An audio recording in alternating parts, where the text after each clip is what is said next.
7 golongan orang yang selamat dari panasnya hari kiamat. Kiamat disebut juga sebagai hari pembalasan, di mana setiap amal perbuatan manusia akan diperhitungkan dan diberikan balasan yang setimpal sesuai dengan apa yang dilakukan selama hidup di dunia. Terjadinya kiamat menjadi pertanda berakhirnya seluruh kehidupan manusia dan makhluk ciptaan Allah di dunia ini. Satu hal yang harus diyakini adalah bahwa hari tersebut pasti akan tiba. Di hari kiamat yang penuh dengan ketakutan dan penderitaan, Allah memberikan naungan bagi sebagian orang yang dimuliakannya. Ada 7 golongan orang yang akan selamat dari panasnya matahari yang terik dan kerasnya ujian pada hari kiamat. Yang pertama, seorang imam yang adil. Yang dimaksud dengan imam yaitu seorang yang mempunyai kekuasaan besar seperti raja, presiden atau yang mengurusi urusan kaum muslimin. Sedangkan, yang dimaksud adil yaitu seorang imam yang tunduk dan patuh dalam mengikuti perintah Allah Azza wa Jalla dengan meletakkan sesuatu pada tempatnya, tanpa melanggar atau melampaui batas dan tidak menyia-nyiakannya. Keadilan seorang imam yaitu dengan menegakkan kalimat tauhid di muka bumi dan menyingkirkan segala perbuatan syirik, dan melaksanakan hukum-hukum Allah, sebab kedaliman yang paling dalim adalah perbuatan menyekutukan Allah padahal Allah lah yang menciptakannya. Yang kedua, seorang pemuda yang tumbuh dalam keadaan beribadah kepada Allah. Dalam sebuah hadis dari sahabat Salman Al-Farisi disebutkan, dia menghabiskan waktu mudanya dan rajin dalam beribadah kepada Allah. Pada umumnya, seseorang saat masa mudanya lebih condong kepada kejahatan, kemaksiatan dan perbuatan-perbuatan yang melanggar syariat. Namun ada orang di saat mudanya ia justru mengekang hawa nafsunya dan beribadah kepada Allah. Orang seperti inilah yang akan dilindungi oleh Allah. Yang ketiga, seorang yang hatinya bergantung pada masjid. Dalam riwayat At-Tirmidzi disebutkan, seorang laki-laki yang hatinya terpaut dengan masjid, apabila ia keluar dari masjid hingga kembali kepadanya.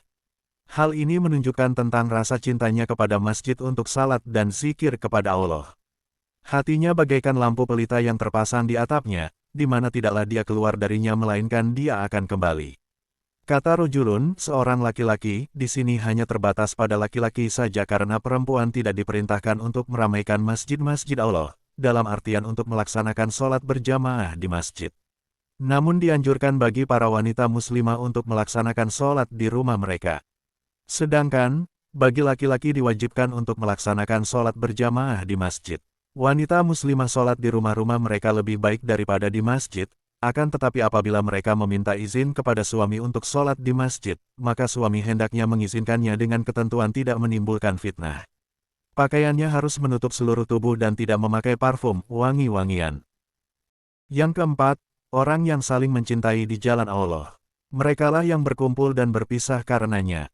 Imam An-Nawawi rahimahullah memasukkan hadis ini dalam kitabnya, Riyadhus Shalihin pada bab keutamaan cinta karena Allah.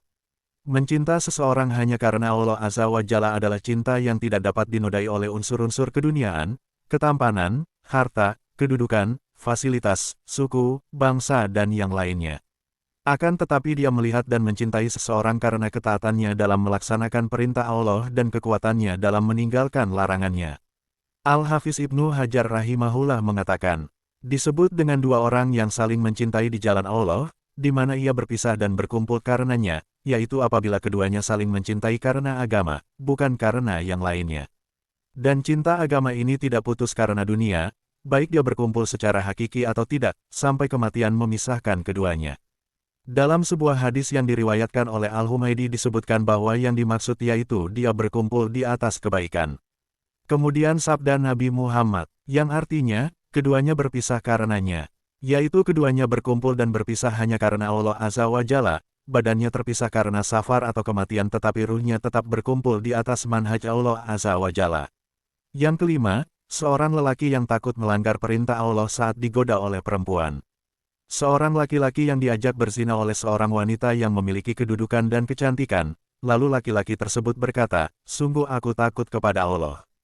Rasulullah bersabda, dan seorang laki-laki yang diajak berzina oleh seorang wanita yang memiliki kedudukan dan kecantikan, lalu laki-laki tersebut berkata, "Sungguh aku takut kepada Allah." Hal ini bukan hanya berlaku bagi laki-laki, namun juga bagi wanita. Yang keenam, orang yang merahasiakan sedekahnya. Seseorang yang bersedekah dengan sesuatu lalu ia menyembunyikannya hingga tangan kirinya tidak mengetahui apa yang diinfakkan oleh tangan kanannya. Rasulullah bersabda, yang artinya, seseorang yang bersodakoh dengan satu sedekah lalu ia menyembunyikannya sehingga tangan kirinya tidak mengetahui apa yang diinfakkan oleh tangan kanannya.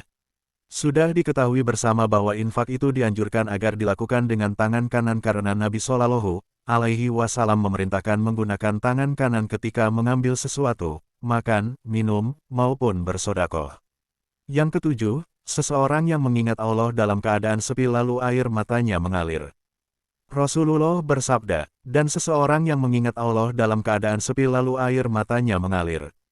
Yaitu, seorang laki-laki yang mengingat Allah atau berzikir kepadanya, berzikir dengan hati dan lisannya, dan dalam keadaan sepi lalu air matanya mengalir. Penyebutan rajulun seorang laki-laki, bukan pembatasan karena ini juga berlaku bagi kaum wanita. Jika seorang muslimah mengalir air matanya tatkala berzikir kepada Allah Azza wa Jalla di kala sepi, maka ia berhak atas naungan Allah Azza wa Jalla di hari kiamat. Penyebutan syarat dalam keadaan sepi di sini karena di saat itu sangat jauh dari perbuatan riya.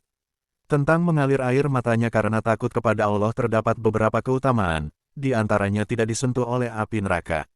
Nabi Muhammad bersabda, artinya, ada dua mata yang tidak disentuh oleh api neraka, yaitu mata yang menangis karena takut kepada Allah dan mata yang bergadang karena menjaga peperangan di jalan Allah.